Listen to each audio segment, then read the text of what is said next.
Je vous emmène aujourd'hui chez Honor. Alors, qu'est-ce qu'on va venir voir chez Honor aujourd'hui? Alors regardez, ça va être super cool. On va parler de smartphones qui se plient. Honor, vous savez, c'est le grand retour depuis 1 an et demi de la marque. C'était avant la marque jeune de Huawei, sauf qu'ils sont séparés de Huawei, c'est une vieille histoire et la marque se réinvente. Et surtout, la marque, ce qu'elle vient faire, et c'est super intéressant, c'est pour ça que ça nous intéresse, eh bien, elle vient monter en gamme avec des produits extrêmement premium. On a vu cette année le Magic 4 Pro, qui est un super produit qui est très très cool. Il y a le Honor 70 qui est le milieu de gamme qui succède au Honor 50 qui est cool, qui va bien. Et là, ils viennent montrer pour la première fois un smartphone pliable qui s'annonce en tout cas être extrêmement fin, extrêmement cool. Donc l'idée aujourd'hui, c'est de venir le voir, de venir le découvrir, de venir voir ce qu'il propose, s'il est réellement intéressant, et voir en fait la premiumisation de Honor, même si a priori ce produit sortira en France, mais pas tout de suite. Il devrait sortir potentiellement l'année prochaine. On ne sait pas réellement quand. Donc on vient voir tout de suite là avec des journalistes la conférence qui elle est diffusée en Chine, et puis surtout prise en main du produit. Donc bougez pas, on va regarder ça, on va le découvrir, on va voir si ce nouveau smartphone qui s'appelle le Magic V, on va voir s'il est cool, tout simplement. Allez, on y va.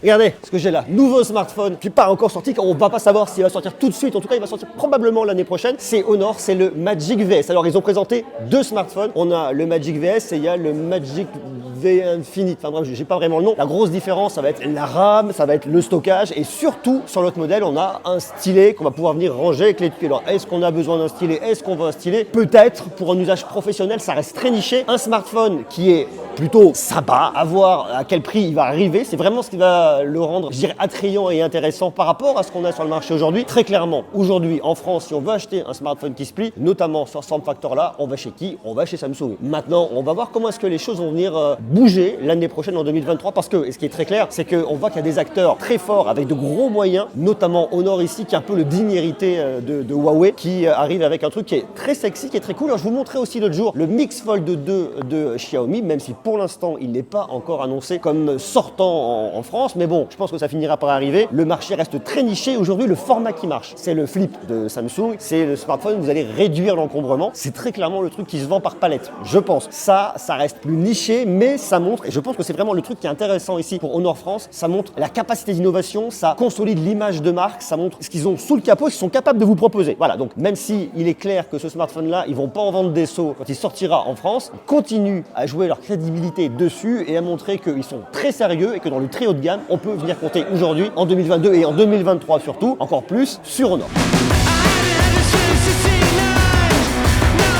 Comment tu le trouves toi, ce modèle? Alors déjà, je sais qui tu es, mais tout le monde savait qui tu es.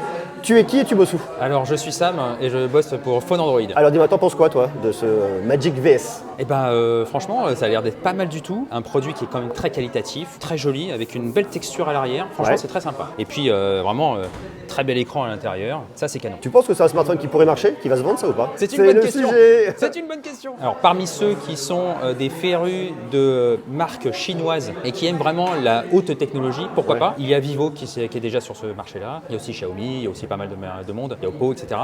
Là, ça va être vraiment la première marque finalement chinoise qui va être lancée en France. Et ça va être vachement bien. Pour une fois, il va y avoir vraiment une innovation chinoise qui va arriver en France. Et ça, c'est rare. Donc rien que pour ça, déjà, c'est pas mal. Est-ce que ça va se vendre? Je suis pas sûr encore. Ouais, ça reste vraiment un truc très niché, quoi. Ouais, ça reste très niche. Et puis en plus, Honor, on connaît pas vraiment beaucoup. Enfin, si, on connaît, mais il faut réapprendre à connaître Honor parce qu'ils ont été absents pendant quand même pas mal de temps. Donc c'est vrai que sur le très haut de gamme, on les connaissait pas beaucoup. Là, c'est quand même un produit qui va être vendu 1500 balles à peu près. À peu près, ouais. On sait pas vraiment, quoi, mais bon. On sait pas encore. Potentiellement, vraiment, on pense que ça peut être ça. Disons que bon, si on fait la conversion avec le prix chinois, on voit tout de suite que ça arrive vers 1500 €. Ok, bon, affaire à suivre, quoi. Exactement.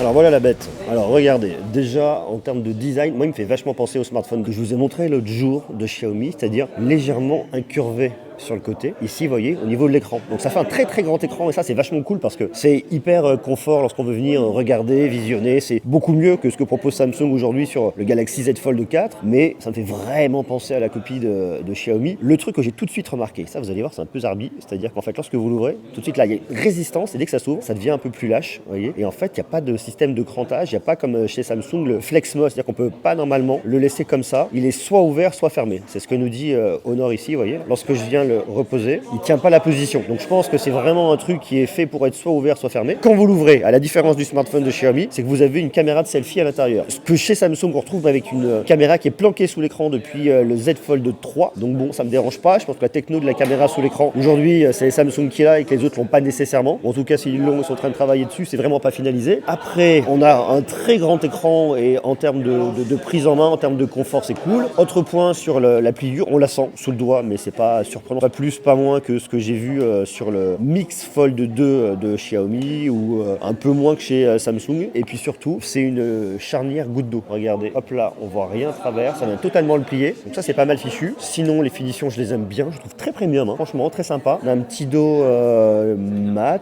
Petit module photo qui est un peu différent aussi, vous voyez, parce qu'il a une espèce de forme. Là, on est arrondi, et là, on est en forme de pointe. Donc il y a un truc qui est assez marrant, qui est assez bien vu, très esthétique, hein, assez joli là-dessus. Je trouve que Honor a bien bossé. Et le produit est cool, hein, franchement. Assez quali à manipuler. Maintenant, il y a cette petite charnière, je sais pas. Vous voyez, je reste un peu dubitatif. Je sais pas ce que ça va raconter plus tard. Ça fera vraiment à voir quand ce produit sortira, en tout cas en France, qui n'est pas le cas tout de suite, hein. Il reste un point d'interrogation. Ils nous disent après, c'est vraiment des pré-samples, hein, donc c'est pas du tout un produit qui est fini et qui va être commercialisé en l'état. Je pense qu'il y aura encore des modifications quand il arrivera en France. Les petits bords légèrement arrondis sur le côté. Et voilà. Donc sinon, écoutez, moi je trouve pas mal. Ça va vraiment dépendre du prix, une fois de plus, et de ce que nous propose là-dessus Honor. J'ai vu qu'ils ont balancé plein de techno, hein, il y a plein de choses. Alors une fois de plus, il faudra voir ce qui arrivera en France, parce qu'il se peut qu'il y ait vraiment une différence entre ce qui va arriver en France et ce qu'on a ici, en tout cas, sous la main. Mais bon, sur le principe, le produit est assez rigolo. Léo du Café du Geek, ça va? Ouais, ça va. Ouais, ça va. Tu me prends le cours, hein, Je te prends le cours. Alors toi, tu viens tout juste de le prendre en main. Première sensation à chaud, t'en penses quoi? J'aime bien, ça fait clac quand ça se ferme. C'est tout, hein. Le Là, fait un beau vraiment, bruit. J'ai pas encore regardé les specs, tu vois, donc vraiment, c'est Ouais, mais là, à il se chaud, ferme justement. bien. À chaud, Et ça à dit chaud, quoi? l'écran est vraiment très beau. Ouais. Vraiment magnifique, l'écran. Prise en main très agréable. Attends, comment on déverrouille? Comment on déverrouille? Il y a peut-être un bouton sur le côté. Ouais, bien joué. Technologie. On connaît les pros, hein. Non, franchement, j'adore. J'aime bien le fait qu'il s'ouvre entièrement, que t'aies pas besoin de forcer. C'est un truc qui me saoule des fois sur les téléphones, t'es obligé de forcer pour l'ouvrir. Et je vois que des points positifs pour l'instant. Pour l'instant, t'es plutôt hypé, toi. Ouais, plutôt hypé, ouais. Ok, alors ce smartphone, il est cool, il est intéressant, je le prends en main, je le trouve joli, gna. Il y a 2-3 points que je voulais voir avec vous, aux côtés de la fiche technique. Alors l'idée, c'est pas de vous faire une lecture de fiche technique, parce que ça, on s'en fout complètement, mais il y a des trucs qui sont intéressants également dans la fiche technique et qui nous permettent de comprendre un peu plus ce que vient raconter ce Honor Magic VS. Alors regardez, je vous le dis déjà, et en plus de ça, alors je sais pas si vous avez vu, mais l'autre jour, je vous ai fait une vidéo pour vous parler de ce smartphone, pour vous parler de celui-là. C'est le Xiaomi, c'est le Mix Fold 2, où je le mettais en face du Z Fold 4 de Samsung. Et ce qui est intéressant, c'est qu'en fait, ce sont des très grandes marques, et ces très grandes marques, elles viennent montrer ce qu'elles sont capables de faire. Alors pour l'instant, le smartphone pliable de Xiaomi n'est pas prévu d'arriver en France, à contrario de celui de Honor qui va arriver, mais c'est quand même cool de venir regarder un peu fiche technique par fiche technique, voir un peu ce qu'ils viennent faire. Alors regardez déjà, au niveau de la taille des écrans, ce smartphone de Honor, le Magic VS, a un écran intérieur de 7,9 pouces, c'est une dalle OLED avec un taux de rafraîchissement qui va jusqu'à 90 Hz, on dirait, c'est tout, 381 pixels par pouce, ok. Et alors, écran extérieur, on est sur du 6,45 pixels. Là, c'est du 120 Hz, c'est de l'OLED également. Alors, ça se tient un peu avec celui de Xiaomi. Xiaomi, en intérieur, on est à 8,2, 7,9. Vous voyez, bon, c'est kiff-kiff. Et à l'extérieur, on est sur du 6,5 pour Xiaomi, 6,4. Donc, vous voyez, c'est vraiment quasiment la même chose. Le truc qui est vachement intéressant, c'est qu'en fait, ce que nous présente Honor ici, c'est un smartphone qui va sortir, je vous dis, s'il est présenté en France à l'horizon février 2023, on est pas mal, on tient le truc. Sauf qu'ils nous disent, ok, le processeur qui aujourd'hui est présenté à l'intérieur, c'est le Snapdragon 8 Plus Gen 1, qui est aujourd'hui en tout cas le processeur le plus puissant qui existe sur le marché, sauf que va arriver, a été présenté, je vous ai emmené l'autre jour à Hawaï pour vous le montrer, le Snapdragon 8 Gen 2, la nouvelle génération, qui est plus puissant, qui est boosté à l'intelligence artificielle. D'ailleurs, allez voir ma vidéo si vous ne l'avez pas vu, comme ça vous allez vraiment savoir ce qui va arriver l'année prochaine en 2023. Je trouverais ça logique que sur un smartphone pliant, pliable comme on veut, qui sera très haut de gamme à des tarifs assez élevés, on est le processeur le plus puissant du moment. Alors, est-ce qu'il va être équipé de la nouvelle puce de Qualcomm? Allez savoir. En tout cas, ça me paraît très bien. Donc, de toute façon, on en reparlera de ça l'année prochaine. Donc, venez vous abonner si c'est pas déjà fait. Bon, grosse batterie de 5000 mAh, la recharge rapide 66 watts. Ok, ça me paraît logique. Je vous passe un peu le truc. Au niveau de la photo, un triptyque très classique hein, qu'on retrouve. Un grand angle de 54 mégapixels, un ultra grand angle de 50 mégapixels et un téléobjectif 8 mégapixels. Je ne t'ai pas parlé, toi. Et un 8 mégapixels avec un zoom optique x3. Bon, ok, voilà. Le truc qui est vraiment intéressant pour moi, c'est de voir la taille des écrans. C'est de voir le processeur qu'ils mettent à l'intérieur l'intérieur et de voir qu'en fait, ce que propose Honor et ce que montre Honor qui va arriver sur le marché, ils le disent, eh bien c'est assez semblable, même s'il y a quelques points de différence, à la copie de Xiaomi, le Mix Fold 2, qui par contre tous les deux sont quand même assez différents du Galaxy Z Fold 4 de Samsung, parce que bon, les choix sont un peu pas tout à fait les mêmes. Maintenant, est-ce que Samsung va venir modifier sa copie en 2023 pour correspondre à ce qui potentiellement pourrait être des standards, c'est-à-dire notamment d'avoir un écran plus grand à la face avant? Ça, jusqu'au présent, c'est quand même un truc qui, quand on voit les autres, eh ben c'est pas ouf sur le Samsung, parce que c'est vrai que autant ce qu'on voit sur Honor et ce qu'on voit chez Xiaomi, on a des très grandes dalles et c'est vachement plaisant, tandis qu'aujourd'hui, eh bien, chez Samsung, c'est quand même mieux qu'avant, mais voyez, il y a encore un peu de taf. Donc on regardera ça, et ça c'est chouette.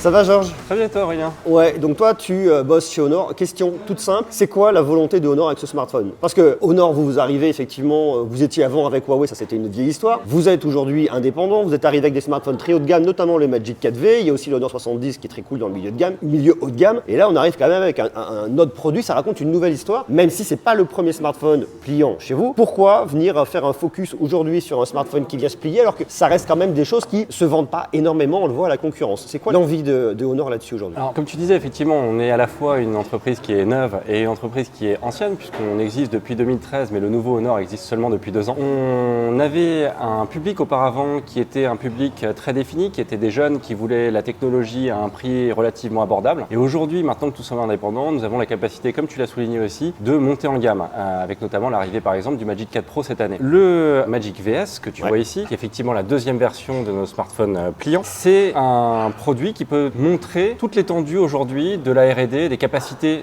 de Honor, de la marque Honor sur le haut de gamme et sur la partie, sur la téléphonie de manière générale. L'idée, c'est qu'aujourd'hui, nos clients et nos consommateurs, en voyant ce qu'on est capable de faire, sont capables aussi de se dire que nous sommes une entreprise sur laquelle il faut compter et sur lesquelles, bien sûr, on est capable aujourd'hui de fournir des technologies qui sont des technologies novatrices et les dernières technologies de manière générale sur l'ensemble de nos produits. Bien sûr, c'est une façon de rassurer le consommateur en fait, de dire, parce que très honnêtement, aujourd'hui, un smartphone comme celui-là, même s'il a plein de techno, même s'il est hyper canon, c'est pas forcément ce que les gens vont acheter le plus. C'est un produit aussi qui va être relativement cher. Est-ce que c'est pas un peu pour aussi crédibiliser et rassurer le consommateur là-dessus? Alors, probablement, crédibiliser la marque, je veux dire. Je pense qu'on est plus sur une idée de crédibilisation de la marque. Bien sûr, ça rassure le consommateur de voir qu'on est capable de le faire, mais c'est un proof of concept. C'est la capacité qu'a aujourd'hui Honor de se positionner sur tous les marchés de la téléphonie, de l'entrée de gamme jusqu'au très haut de gamme, en passant par toutes les technologies récentes qui ont été apportées sur ce marché par d'autres marques. Faut pas faire de bruit, ils sont en train d'enregistrer. Et on peut venir scoter ta vidéo? Oh merde. Bah bravo. Merci de venir Scoter ta vidéo? scoter ma vidéo. J'aime bien quand tu tournes comme ça et que nous on vient t'embêter. Ah mais c'est très gentil. Comment tu fais? Ah mais comment je fais quoi? Vas-y, refais voir. Alors là, t'as ton truc que t'as préparé. Oui, bien sûr. Là, Ok. j'ai mon conducteur, bien sûr. Ton conducteur. Ok. Et hop, j'ai le téléphone en main. Vas-y, Et puis, montre-moi. Voilà. Je scote ta vidéo. Tu le scottes, ta Vas-y, vidéo De quoi? présente. Vas-y, présente.